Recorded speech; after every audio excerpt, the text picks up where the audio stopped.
Dean Kirsten from Hot VWs. Well, Dean, as I start every story, I have to ask you, what's up with the Middle East? No, I'm kidding. I need to know what your VW story is. How did you get into VWs? Well, I'll start a little bit into the story a little bit. By 1972, I had a 67 VW sedan that I was driving to and from school and to work. And by that time, it was full California look, lowered front end, DDS wheels, IDAs, Becker paint job, biscuit interior, the whole thing. And one afternoon coming back from school, I got pulled over by the Fullerton Police Department. And I got my first equipment violation for not having front bumpers. So I really didn't have any experience with this. So I asked the officer what I needed to do. He says, we need to put the bumpers back on, go to the police department, get it signed off. So I did. So a week later, I put the bumpers on, went down there. The officer came out, kicked the bumpers, says, yeah, you're good to go. I says, am I done? He says, yeah, you're done.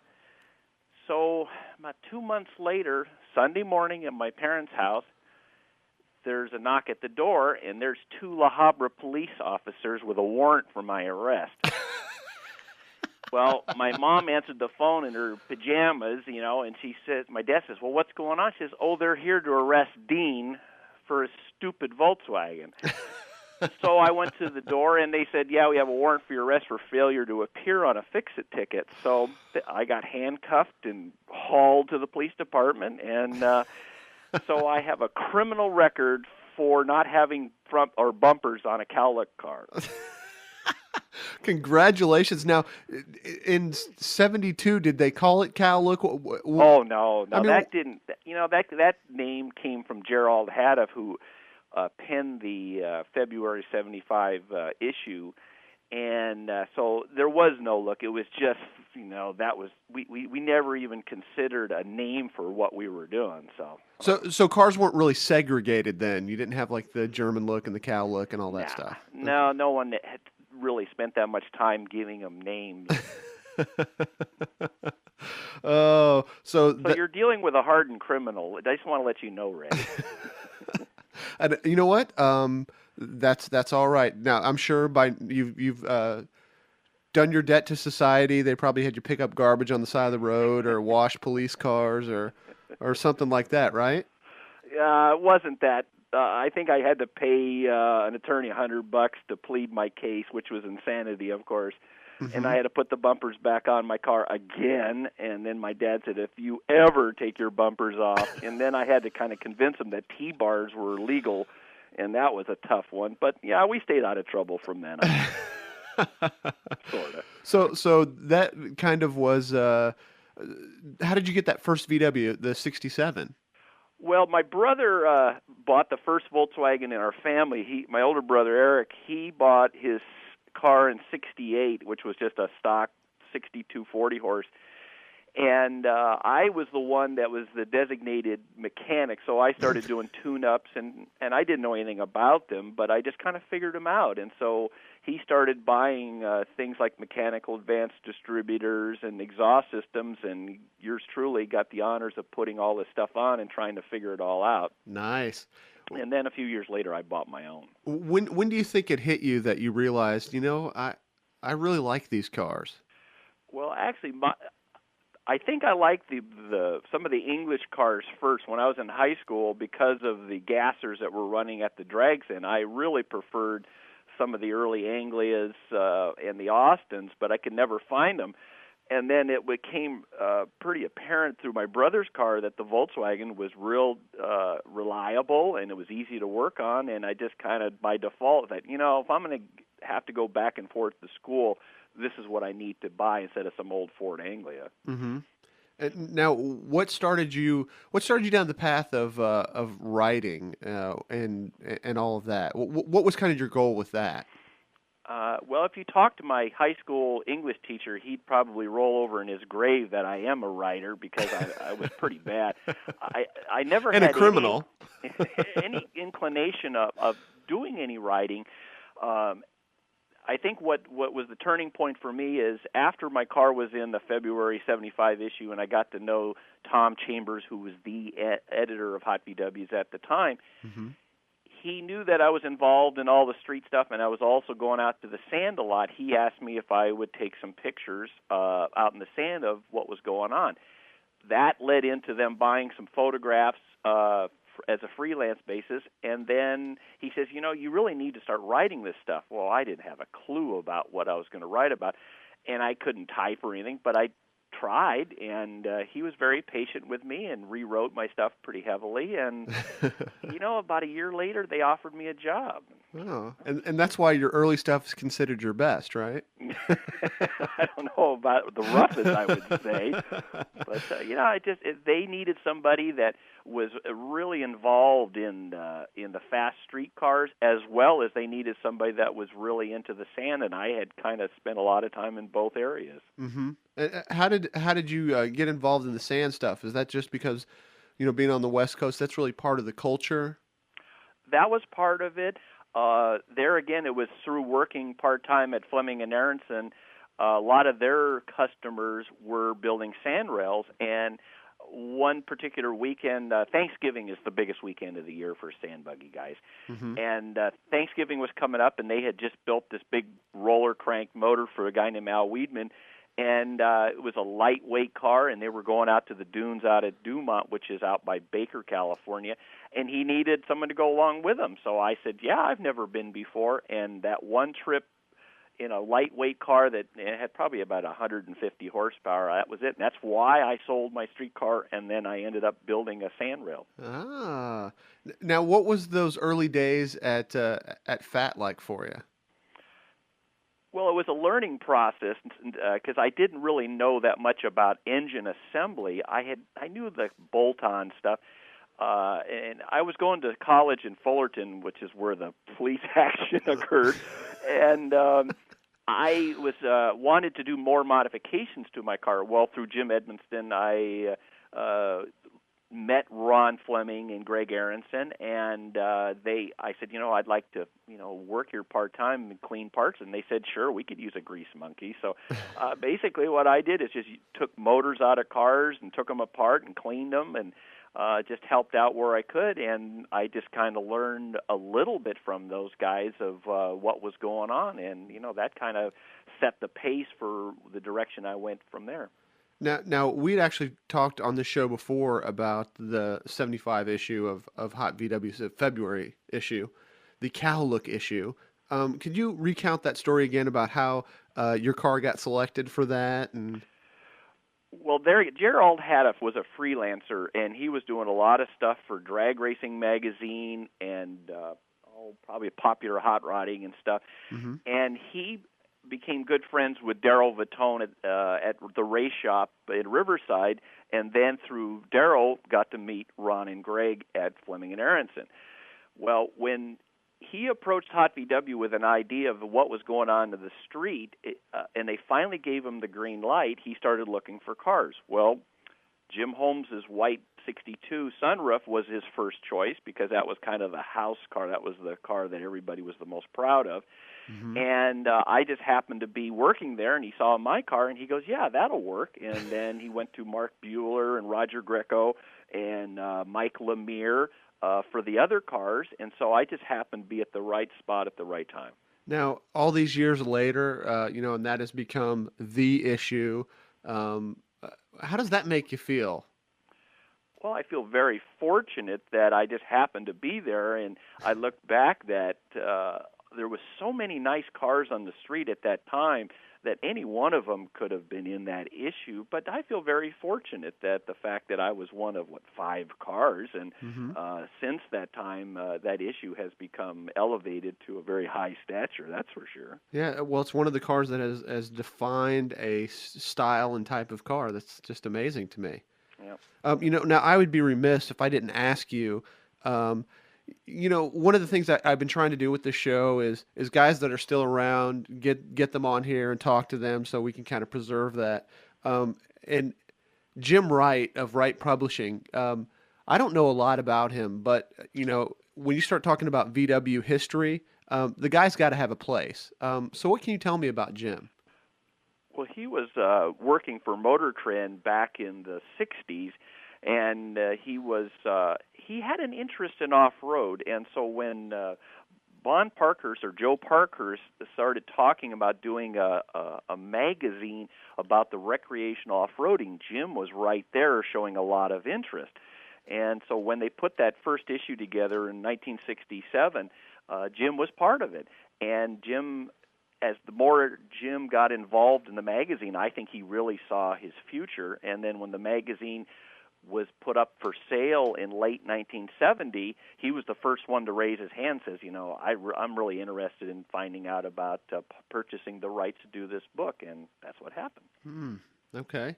Now, I'm not going to ask you this. Dave Conklin actually sent me a question and asked me to ask you about when they were going to put wheelchair ramps in at the corporate offices because you guys have been around there for so long. But I'm not going to ask you that question. Well, there's a lot to that. Like Linda Dill, she's been there for 32, going on 33 years.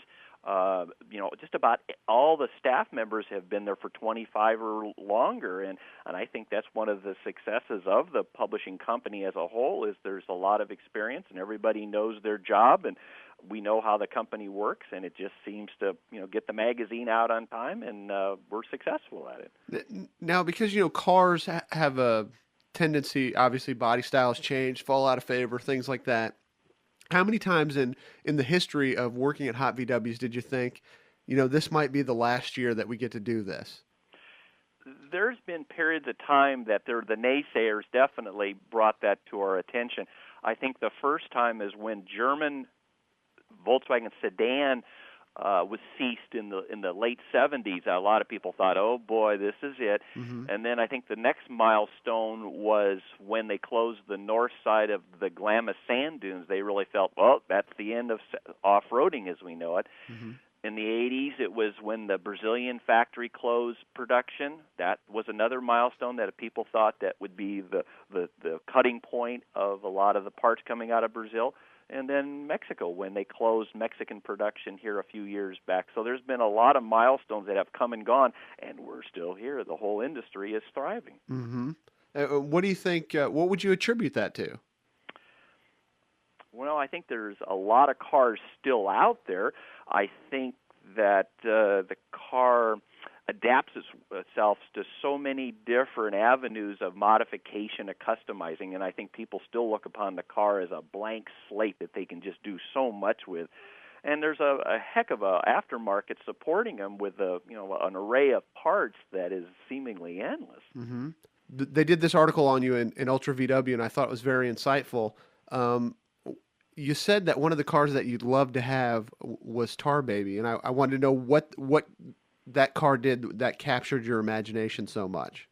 Now, that goes back to working at Fleming and Aronson. Now, at the time, the underdog, which was Doug Gordon and Ron Fleming's car, was kind of pushed out in the back, and that was the old car, and it was kind of left behind. Mm-hmm. As Greg's car, Tar Baby, got done and became Campaign and iGas, that car was the best of the best in my esteem. It was an all-steel car, and except for the deck lid. And I had a chance to do a little work on it. I mean, I'm the guy that, took the motor out of it or cleaned the parts for Greg, but at least I can say I actually worked on that car. Mm-hmm. And I think being around it for those years and just studying it for so long at the quality of the chop, the paint job, and the attention to detail, and just the look of the car, it's always been my favorite VW drag car of all times. Gotcha. Now, you did a lot of work with Dave Caywell, and tell me about that experience. I met Dave and Judy back in late 77 when I did the story on their hot sauce dune buggy, mm-hmm. and they were still working out of Dave's house at the time. They hadn't even opened up their own shop. And, we just became good friends, and we're still good friends. And after they campaigned hot sauce, then they had the bus and then the dragster. I went to the sand drags with them quite a bit as their, quote, crew chief, unquote. And I got to mix the fuel, and we had lots of fun blowing shit up with that. And, we get along good. I love doing dyno stories because Dave is always why don't we try this, or why don't we do this? And Judy's always, you guys blow that up again, I'm going to start throwing wrenches at you guys. And we've always been that way, and we still get along really good, and I miss them, and I wish I could go back there and spend more time with them. Well, now we, when I told a few people that you were going to be on the show, we all agree that you're probably one of the most underappreciated guys in the VW scene. And I think it's because that you're still in the scene. So if you had to make a list of underappreciated guys, well, not even underappreciated guys that just haven't got their due, who would those guys be? Whoa, boy, that's a tough one. I don't even know where to go with that one.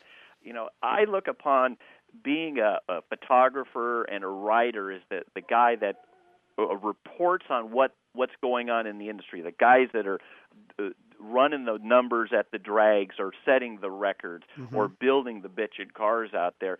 Those are the guys in the industry that are making it happen. And I look upon myself as just being able to report on all that and oversee that and to try to put that stuff into words and pictures. And there's been so many nice cars that have come and gone, and the people that have built them have just, they've gone on to bigger and better or just different things. So I really don't have anybody on the top of my head that says, boy, this guy really needs some recognition. I've run across so many people over the years. I've lost track of all their expertises. Okay, well, now this might be a little inside baseball, but I'm curious how you stay motivated to write that article every month and try to find the next car and just still be enthusiastic about it, because I know just doing this radio show, you have days where you're like, wow, it's a lot of work. I think what gets me buzzing every month is the process of putting the magazine together. There's two points in the month that I get excited. One is when our art department outputs the proofs, which is what we go by to look at the page layout. And I'm working on my project stories, and RK's working on his, and Bruce is working on his, and Stefan's got his stuff coming in. Mm-hmm. And a lot of times I don't get to see those layouts until that time. So it's when I see the magazine starting being put together and I see those layouts, I get excited. The next step is when the tear sheets come off the press. They're unbound forms that don't even have staples in them yet. And that's our first look at the magazine as a whole. And then that gets me buzzing. And if we get good printing and we don't make any mistakes and the book really looks good, that's what gets me buzzing for the next issue. I get really excited, and that adrenaline pushes me to the next issue. Gotcha. Well, the article on that you just did on Eric Mattson was pretty phenomenal. And I've been trying to get Paradise to send me one of those VWP BMF cams, but they can't find it in their parts list. So. Yeah, I would imagine so. Yeah, I have to watch what those guys give me. A lot of times they'll give me specs on the motors they do, and sometimes they throw me stuff that they just put it in there to see if they can get it in the magazine, or they just want to say, let's see if we put 18-to-1 compression on our dragster motor. Let's see if you'll print that.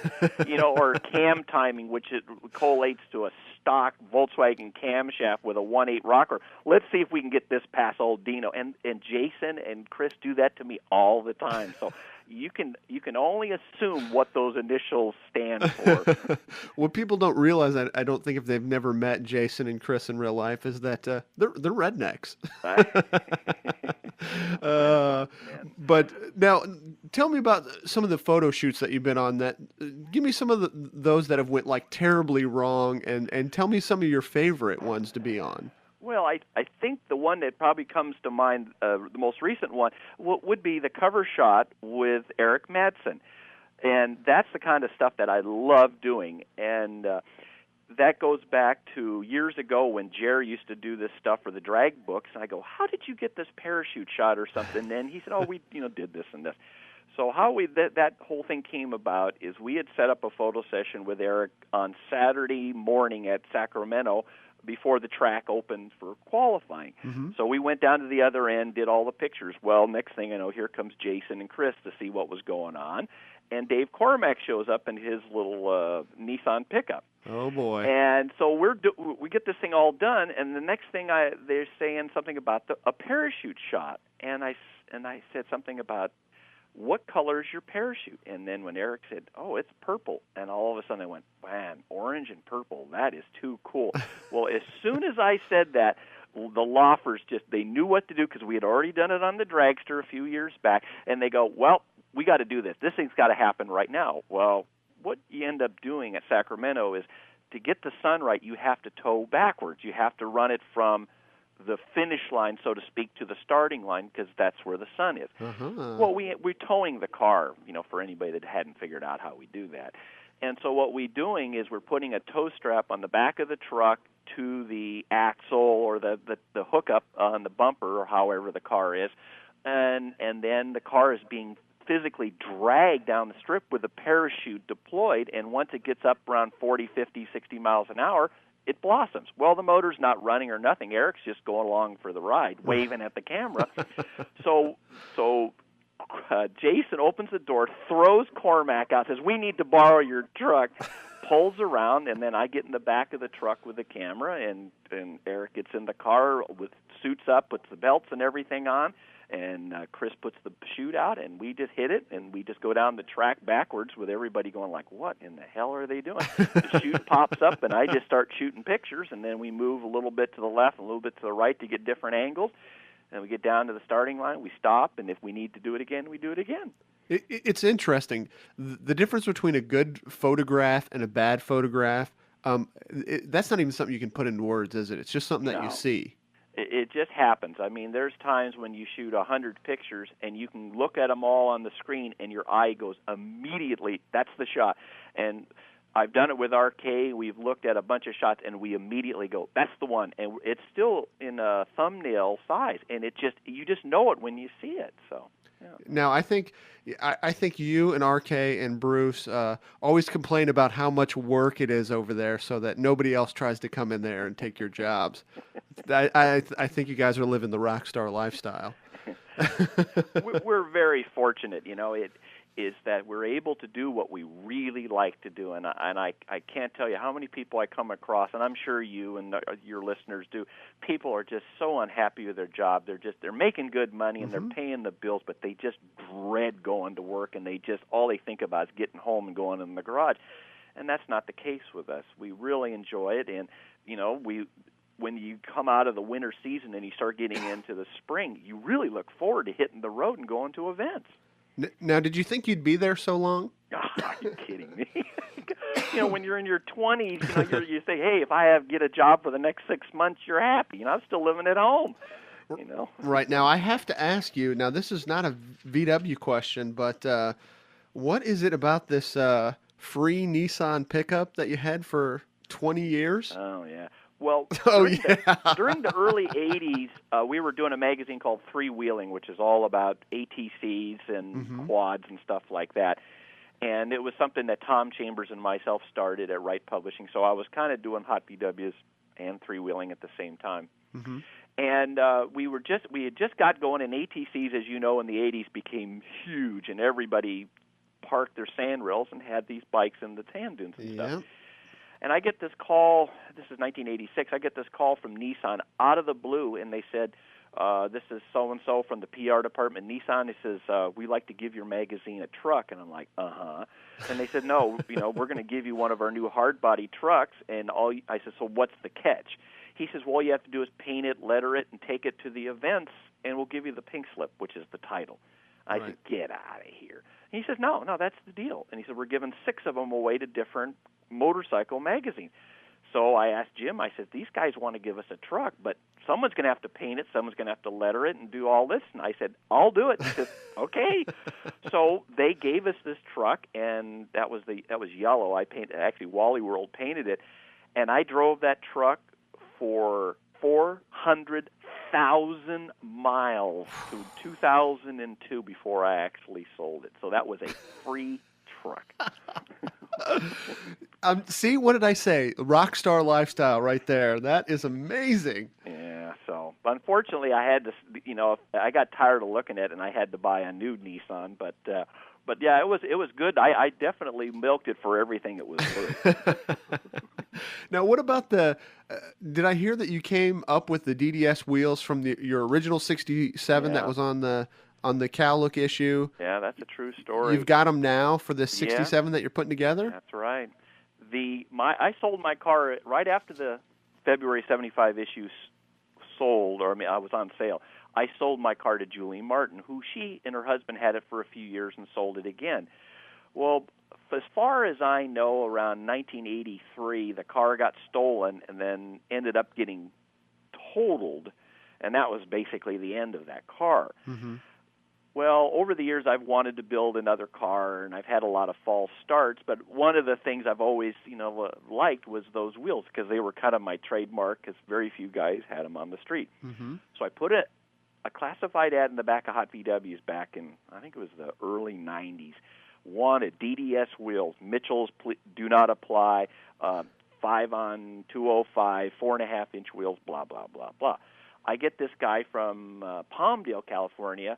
Calls me and says, I got some wheels, but I only have 3 of them. One of them is smashed. And I thought, all of a sudden it rang a bell that my car was in an accident. Mm-hmm. Could it be? Went to his house, and there they were. And they weren't Mitchells, they were DDS. Well, the way I identified them is way back in the 70s, wheel theft was something that we were concerned with, and we had wheel locks on them. But one of the things that I had done is scratched an X, a very tiny little X by the valve stem. And that's the way I could, suppose if someone stole my wheels, I could identify them in a lineup of, Prager wheels or something.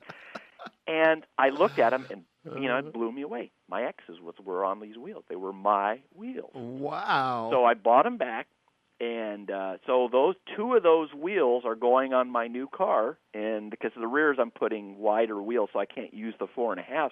So 2 of the wheels are the same wheels that were in, I used on my car back in the 70s, which I bought from the Lowrys, 72, 73 for $55 a piece. Wow, that is amazing. Yeah.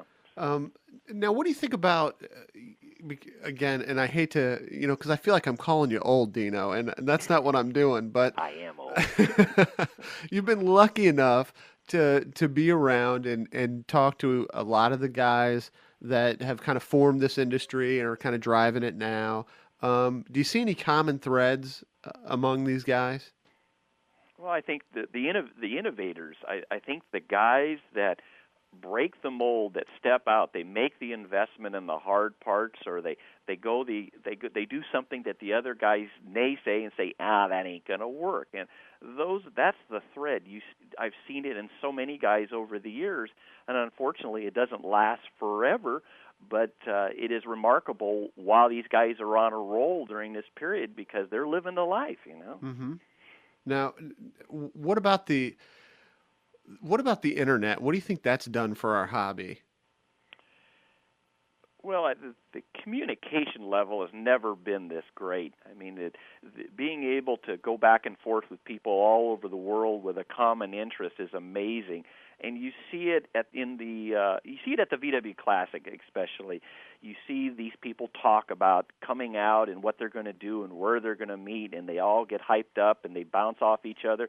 And then this goes on for a few months, and then when Nick's Cruise comes up, or Octo, or the Bird Cruise comes up, and everybody's there, you look at him and goes, that's the guy I've been emailing back and forth, or that's Joe Schmo on the Cowlick forum. And that's the remarkable part. You just pick up where you left off, whether it's on the internet or a year ago at the Classic. And I think that's just awesome.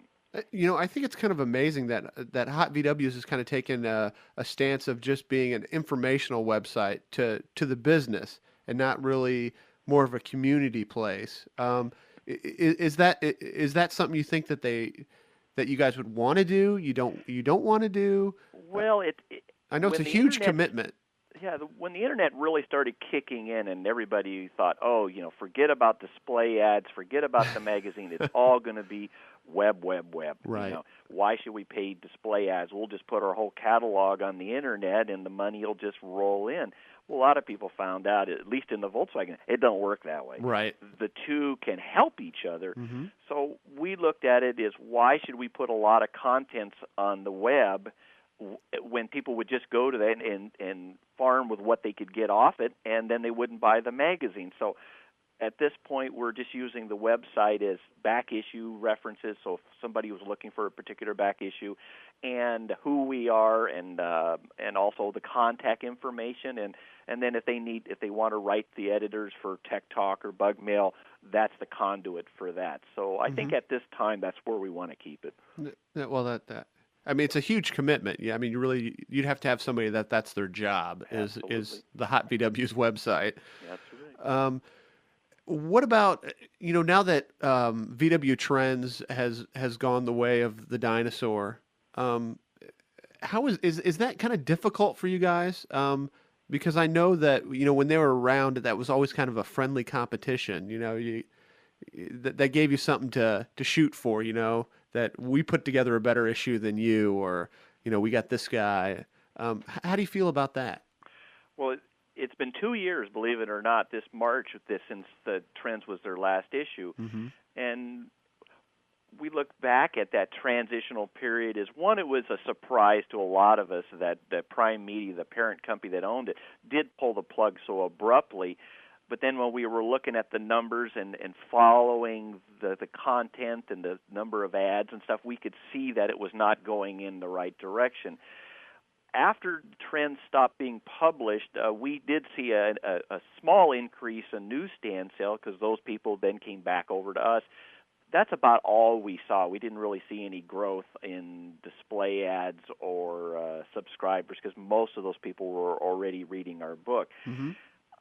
What happened was I think that the advertisers or the people that market product lost a conduit for getting some of that extra information out, that if we didn't do it, then maybe Trends would do it. The promoters, if they didn't get coverage in Hot VW, then they're not going to get coverage. So it was a loss to the industry, and it as much as we like having that market to ourselves, at least in North America, it hurt. It hurt the industry's potential growth because it was just that less information that's being put out there. Well, I know Hot VWs is not going anywhere anytime soon, but would you prefer that it was like that, the Band-Aid just ripped off, than this slow, steady decline?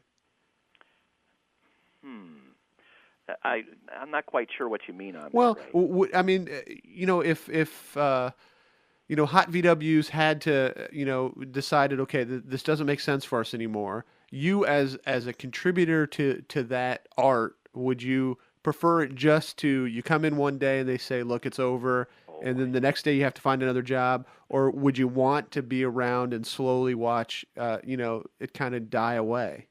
Well, that's painful. The latter of that is definitely painful. I would hope, and I feel strongly that Hot VW will continue years beyond old Dino will.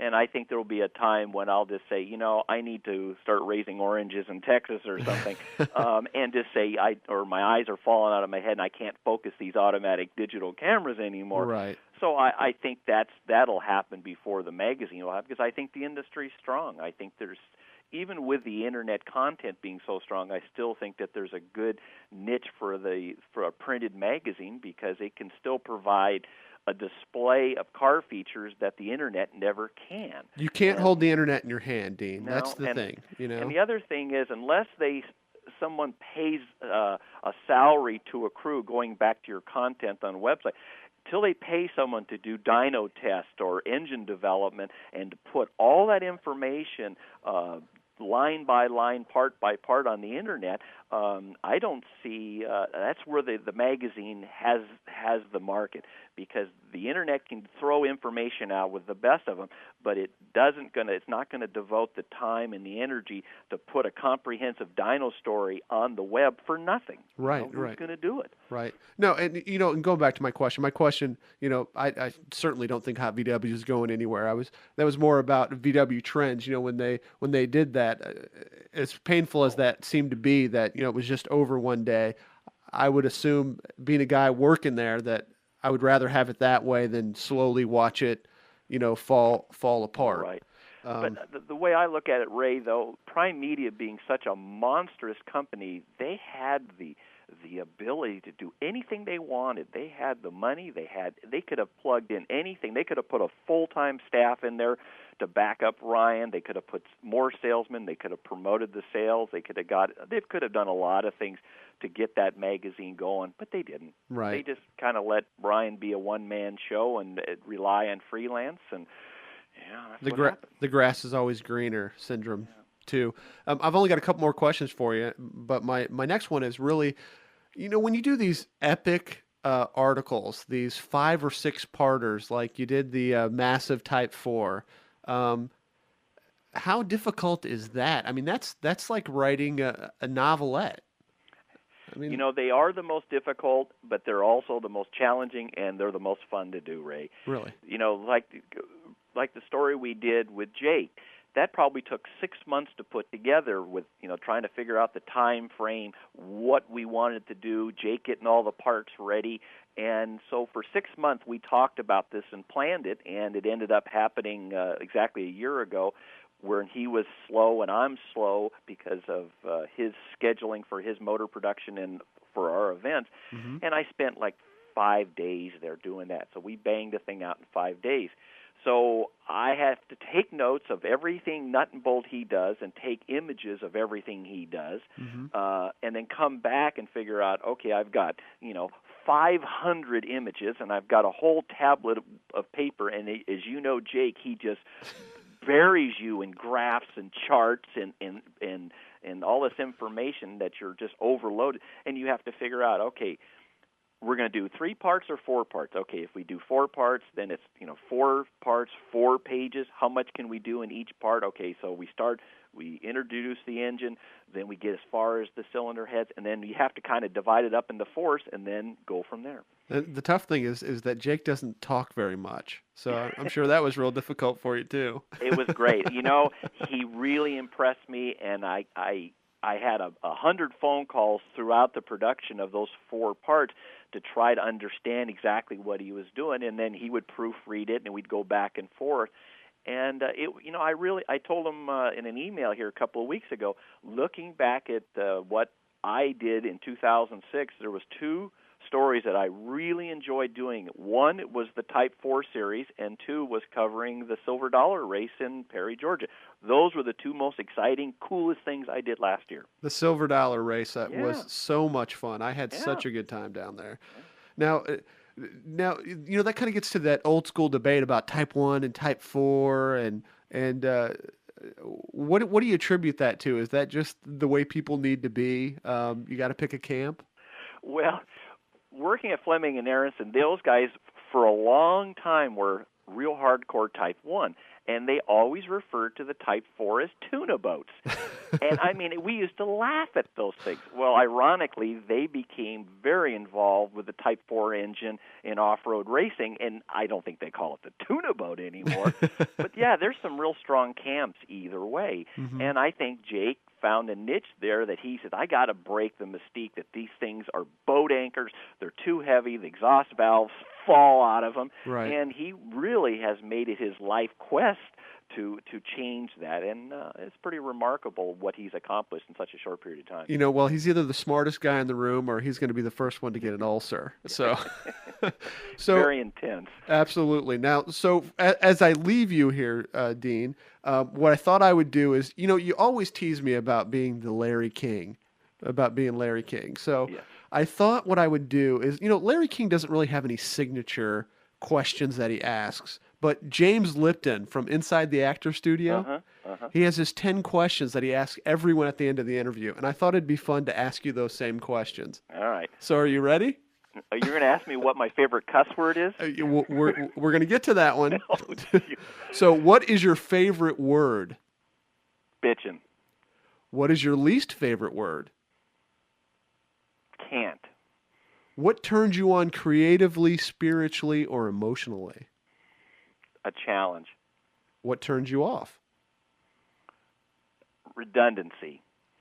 What is your favorite curse word?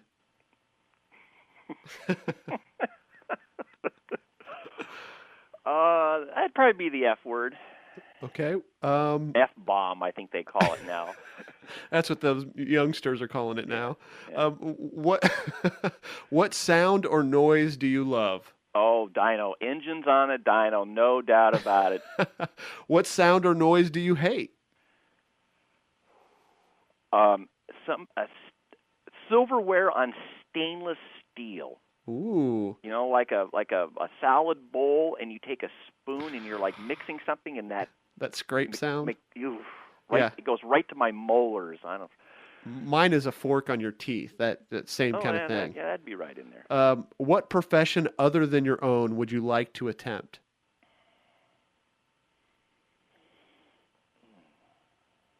We've stumped the Dino. I think restoring cars. I think that in the something in dealing with the restoration of milestone cars, drag cars maybe or something. Okay, what profession would you not like to do? Oh, an attorney. If heaven exists, what would you like to hear God say when you arrive at the pearly gates? Good job.